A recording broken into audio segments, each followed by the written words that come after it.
What up? What up? How we doing, GDOC 2020? All right, it's time to talk about the beats.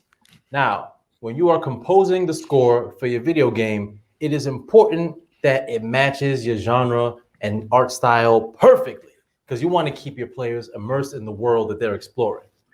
Now, everything is going to determine how you do that, all right? The pace of your game, all that kind of stuff. And to give us some tips on how to do that, we have Chase, who's going to break down how he composed the soundtrack for Aground, which is a 2D pixel art style game, which is approaching a player base of about 3 million. So now Chase is a freelance composer who has shipped 18 titles in his 9 years of experience. He has scored games such as I Can't Escape Darkness, Aground, and Potions Please. And in 2016, he was nominated as Artist of the Year, Independent Composer by Video Game Music Online. All right, give it up as we hear the tips from Chase.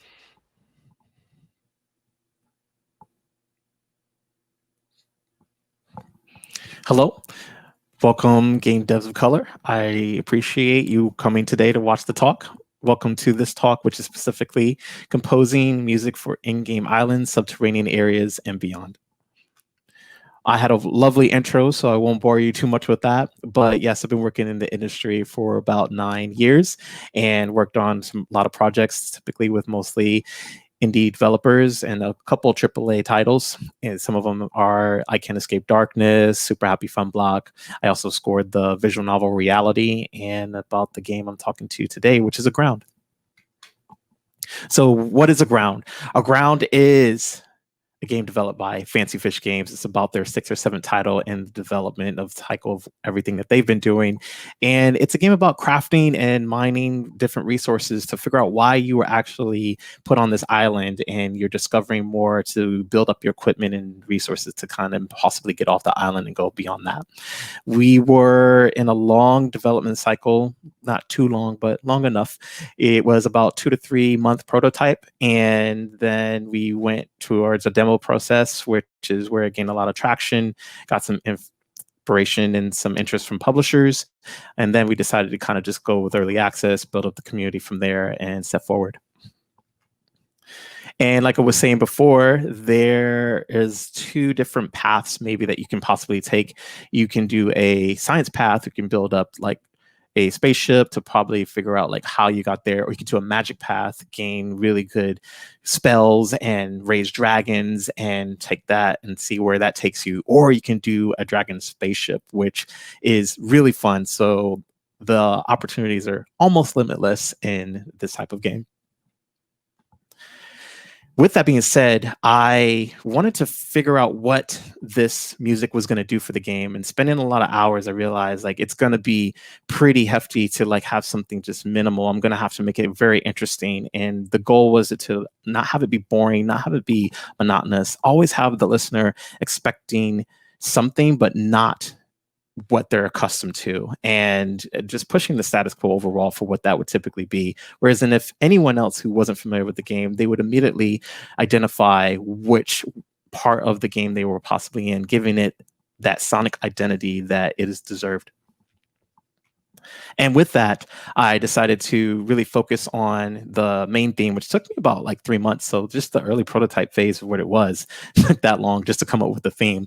And the No Sky Limits theme / No Boundaries is the main theme of Aground. And that's really when you're above, you're talking to NPCs, you're scheduling and organizing whatever type of quests or goals that are on your focus radar for that purpose. And then Primitive Tech being the underground theme.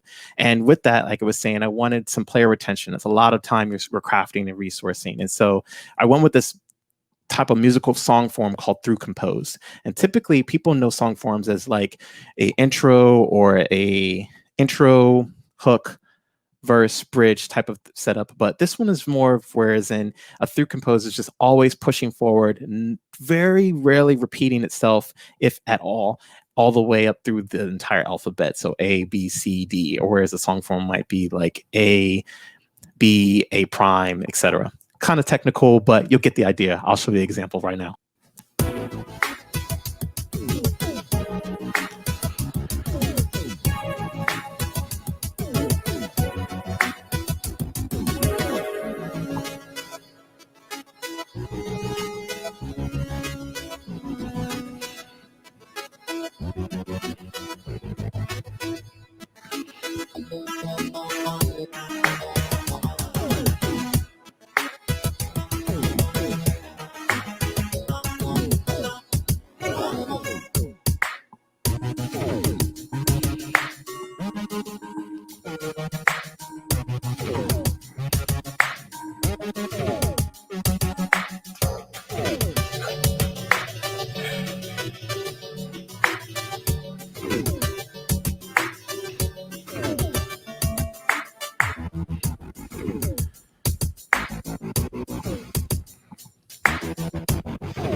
So this was the above ground theme. So let's take a listen to the underground theme.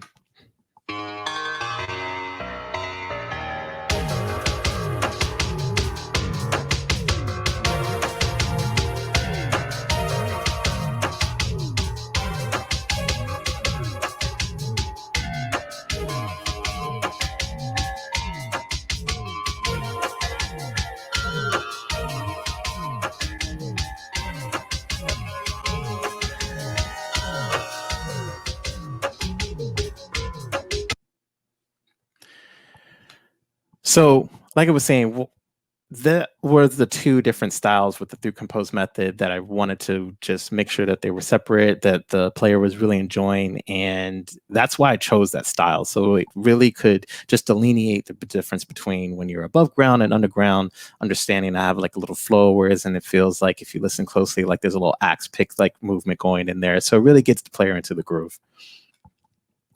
With that, I decided to make sure with the process of choosing these things to work with an asset sheet. And an asset sheet is really just a really well documented form, whereas I can speak with the developer, clear communication about what the styles are going to be, what file formats are needed for the engine to be able to talk to one another, and other things such as recommendations or references or any of that. So asset sheets are typically used in the development cycle, and that's really where we really cultivated where the music process is going to kind of go.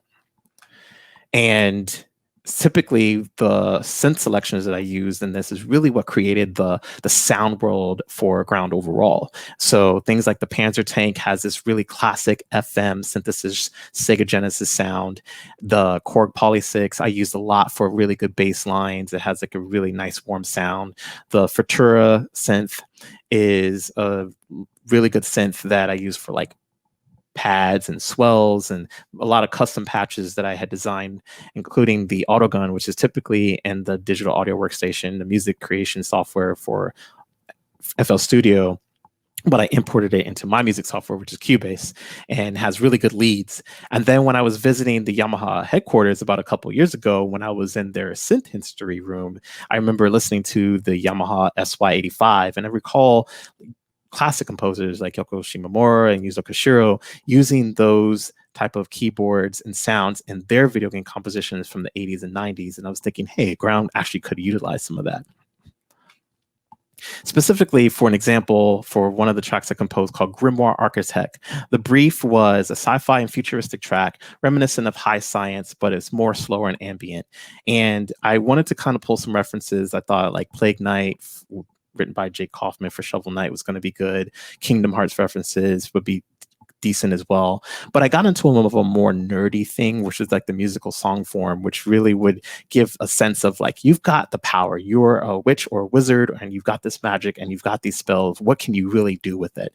And so with the composition ideas, is the excerpt from my journal, I was thinking if you go from like a D major, which would be D, F sharp, and A, you can just pivot to a D sharp minor, which is a total key signature change from anything else.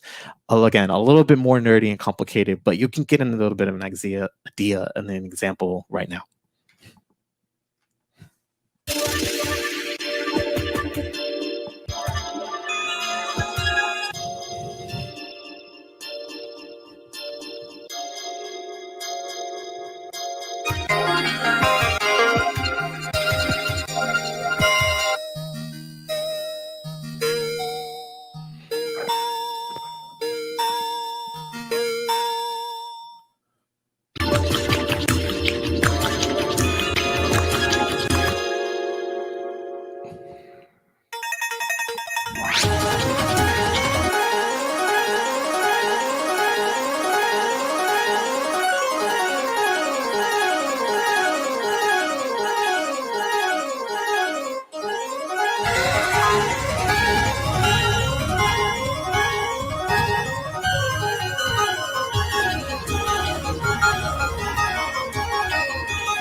So one of the things while composing the music for Aground is how they really influence the music overall, and along with the game. So the developers and I, we were early access, and every new build, they would have a new area to explore along with the music. And so I was accomplishing, I found, the goal with the retention, because it was getting a lot of good positive feedback. And I was actually having a fan base for the first time in a long time, and constant praise from the community. And I usually call them the Agroundians in the Discord. And they would just give me tons of accolades and constant like feedback and saying like this was great. This would have it on the loop, and even created like a mod for a radio for the music. Some of them played it for 5 days, even to some of the deeper things, whereas in it helped people with their depression and their anger. They sent me very personal messages saying that how it helped them through that, and that I was even a God's gift to music, which really touched my heart. In addition to being compared to some of the really great artists out there like Brian Eno and Aphex Twins. And in that, it added also a lot of pressure. So I was thinking, how can I give back more to the players and the sense of progression with the theme of Aground overall, which is what it is. And I was thinking initially, like, well, I guess I better add some live musicians, as we're getting kind of coming close to the soundtrack overall. And with that, the preparation was pretty smooth. I just wanted to reach out to a couple friends I trusted with improvisatory type of skills. I didn't want to kind of create any sheet music for them to listen to. I wanted them to really feel it and jam. And so it really wasn't too much to think about. Had them over, hooked them into the music creation software and the sound card, plugged it in, and we just jammed out. And as you can see, like one of the guitarists, Chris Leslie at the top left here, and then he played on Subiquitous Metropolis, and then at the far lower left corner is my good friend Brandon Noel, who also played on Hive Dive Haddock. So for Subiquitous Metropolis, the brief was just, you're in an underground fish village with a lot of spells and a lot of magic feeling. And I was pulling ideas from thinking like near Gestalt, from, which is the track City of Commerce, or thinking of instrumentation like pan drums and bossa nova sounds and feels. But really, I just wanted to capture the essence of it being at peace. So let's listen to an example right now.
Now, for the second piece, Hive Dive Havoc, you're in a very more intense feeling. You're in a very aleatoric type of atmosphere, and you can tell from the screenshot something dubious is kind of going on. So I wanted that fire and that anxiety to kind of really come through in that part. And I thought that my friend Brandon Noel, who really came through with this solo, really nailed it. So let's take a listen to that now.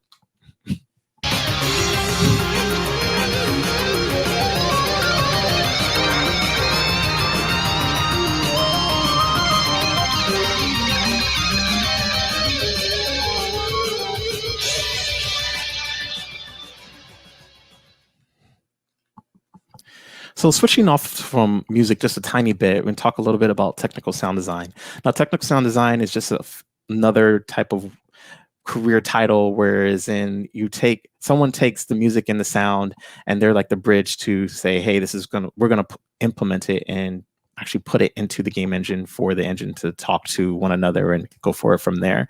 And what I found with this is that it's really good to have a lot of control of your work, but it's even better to record some of the process types instead of just having it sent over to them to say, hey, check this out. And what I mean by that is I create the sound, I draft it, design it, and then maybe I put it in, but actually record a video and send it over to the person who's making those decisions to say yay or nay, because this really gives a lot of good context. And this process was really fun. I typically, with the technical sound design, you have audio middleware like Fmod or Wise to kind of utilize, or Elias. But we didn't have that. We actually used the OpenAL or Hacks engine. So I did a lot of this did all of it with the code actually to put into the engine itself. So designing the sound from whatever process this is, and then put in the code. I have a small video example. I'll show you what I mean here.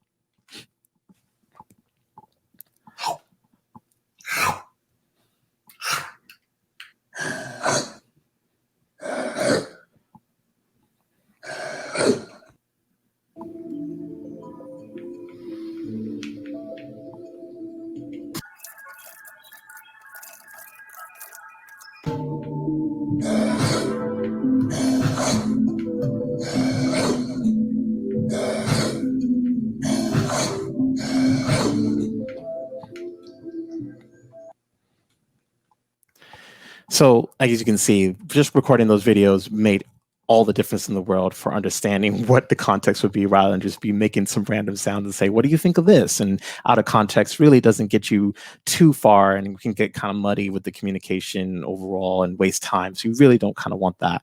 In conclusion though, along with that, I was demonstrating about the live musicians. You can hear how much it adds to the composition even more, and how much of the feeling and almost the presence is there. So live musicians are always better to kind of collaborate and jam with.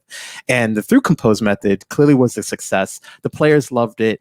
They didn't get too tired or tired at all, and had it on constant repeat, because some of the tracks itself end up being at least from 3 to 6 minutes long. So if you're having, or you're designing, or you're creating or composing a game like that, you might want to think of this method to kind of write for your scores going forward.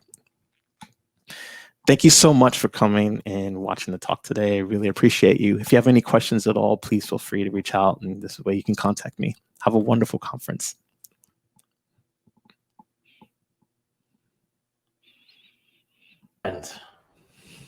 Okay, so I am not like a music aficionado by any means whatsoever. That being said, when you started playing the underwater tracks, I really did get those like Donkey Kong Country, aquatic ambiance feels.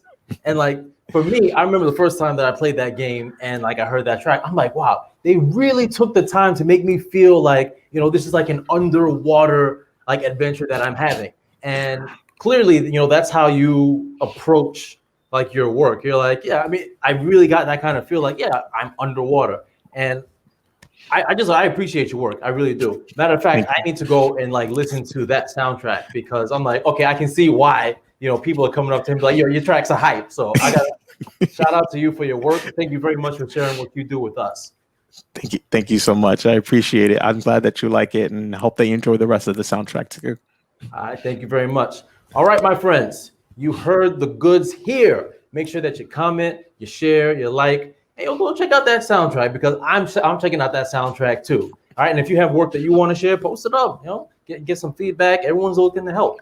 All right, keep it locked in. We got much more where this came from.